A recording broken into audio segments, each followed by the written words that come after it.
O Bom Dia MS de hoje começa mostrando os detalhes de um crime que há exatamente uma semana abalou o pequeno distrito de Albuquerque, no município de Corumbá.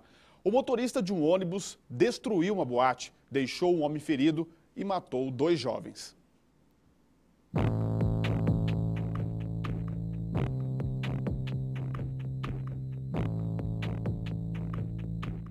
Eu não sei, eu não durmo, eu não como, eu deito, parece que eu vejo ele.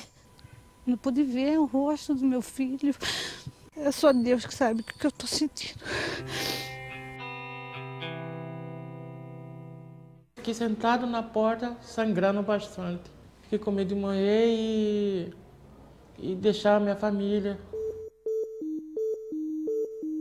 Uma comunidade em choque, 2 mortes e um homem seriamente ferido. Resultado de uma madrugada com bebida, prostituição, briga e imprudência. Durante 2 dias, nossa equipe conversou com testemunhas, policiais, vítimas e o autor de um dos crimes mais violentos registrados no estado este ano. O resultado dessa reportagem você acompanha agora. Distrito de Albuquerque, a 60 quilômetros de Corumbá. Aqui, dos cerca de 2.000 moradores, a maioria vive do turismo de pesca no Rio Paraguai. Noite de domingo, do dia 29 de abril, 15 turistas, o motorista de um ônibus e um guia chegam para mais uma pescaria. Eles viajaram mais de 1.300 quilômetros, vieram de Concórdia, Santa Catarina. Cada pescador pagou R$ 1.500 por 10 dias de diversão. O pacote inclui pousada, bebida, barco e piloteiro. Todas as semanas, a comunidade recebe cerca de 300 turistas, a maioria homens. Segundo a polícia, atraída por esse público, há 2 anos, funciona em Albuquerque esta boate de striptease. Segundo os investigadores, após deixar os pescadores na pousada, o motorista e dono do ônibus de turismo, Claudinei Costa, de 43 anos, foi para a boate. Testemunhas contaram para a polícia que Claudinei ficou das 10 horas da noite até as 4 horas da madrugada na boate de striptease. Durante esse período, ele afirmou em depoimento que consumiu 3 cervejas. Mas no fim da noite de diversão, na hora de pagar a conta, o motorista se desentendeu com uma das donas da casa noturna. Brigou na boate lá com o dono da boate, com a esposa do dono, e os caras tentaram segurar ele, ele saiu correndo, disse que ia pegar o ônibus para acabar com a boate. E foi o que Claudinei fez, pegou o ônibus e tentou destruir a boate. Ainda é um mistério porque pra gente é muito pouco, é apenas uma discussão por causa do pagamento de uma conta. Seria muito pouco para ele ter praticado isso, né? Depois de tentar derrubar o estabelecimento, Claudinei voltou para a pousada com o ônibus. Neste momento, o guia e sócio dele na empresa de turismo tentou impedi-lo de continuar dirigindo o veículo. Correu lá para tentar tirar a chave do ônibus. Mas nisso, o rapaz já tinha dado partida e falou para o Renato, desce, senão você vai morrer junto comigo. E foi embora. E foi embora. Poucos minutos depois de ter deixado a pousada, encontrou no caminho os garçons Vitor e Davidson. Davidson da Silva, 25 anos, e Vitor Pedro de Barros, da mesma idade, estavam de moto a caminho do trabalho quando foram atropelados pelo ônibus. Minutos antes de serem atingidos, os jovens pararam nesta padaria, compraram o pão do café da manhã dos colegas de trabalho. Aí eu falei pro filho da chamada dele, falei, Davidson, amanhã você vem, né, mais tarde, 5h30, pega o pão para nós lá, né?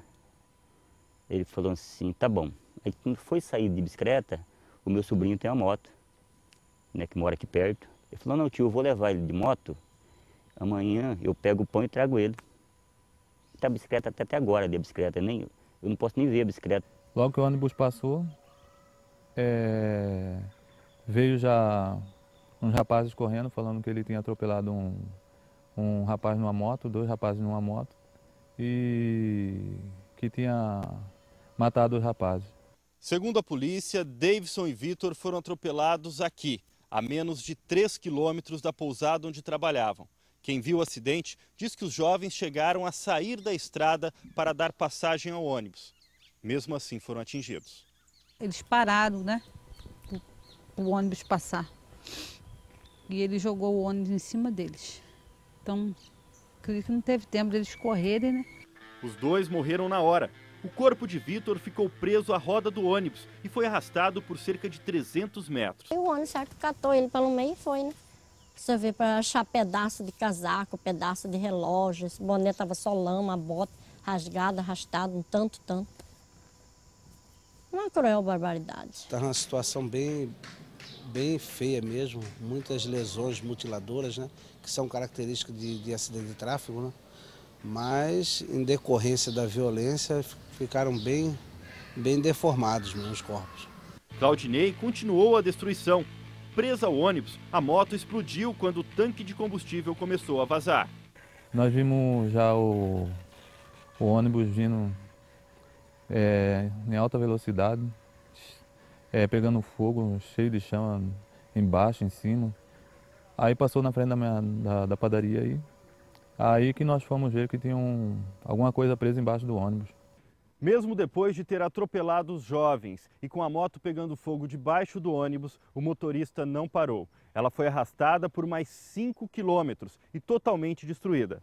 Este monte de ferro retorcido aqui é o que sobrou do chassi. Só achamos depois, não vou dizer nem moto, vou dizer componente de veículo a gente achou, né? 25 quilômetros depois, o ônibus finalmente parou. Segundo a polícia, Claudinei jogou o veículo de frente contra um ônibus circular que vinha de Corumbá.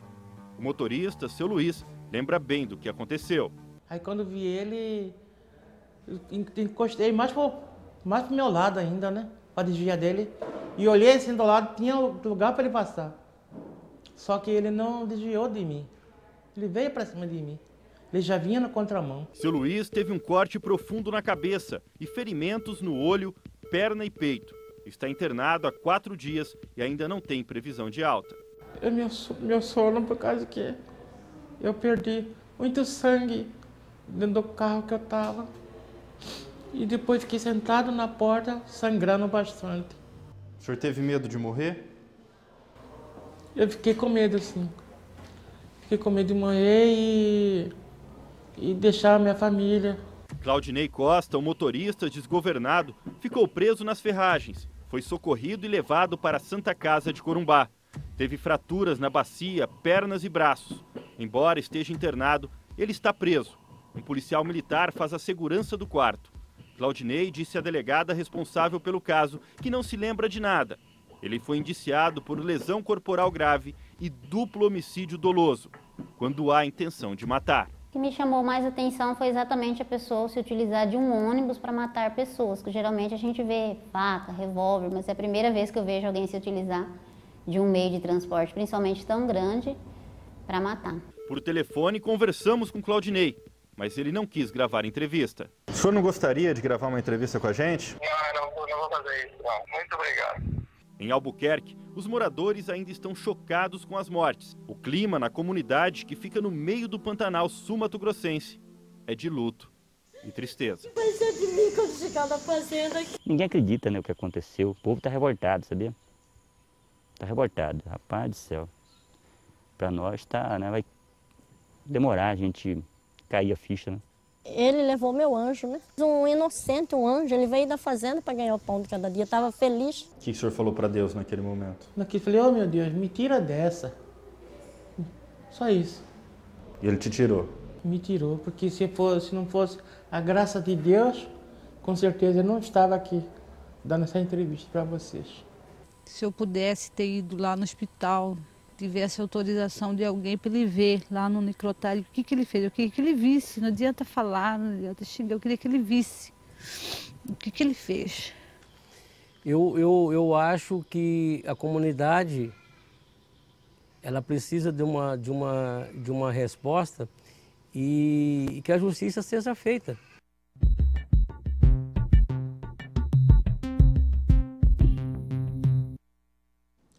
Os donos da boate não quiseram gravar a entrevista. O inquérito deve ser concluído até o fim da semana. Os 15 pescadores já retornaram para a Concórdia, em Santa Catarina.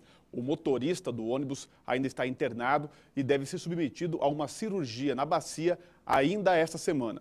As famílias das vítimas informaram que vão acionar a justiça para cobrar danos materiais.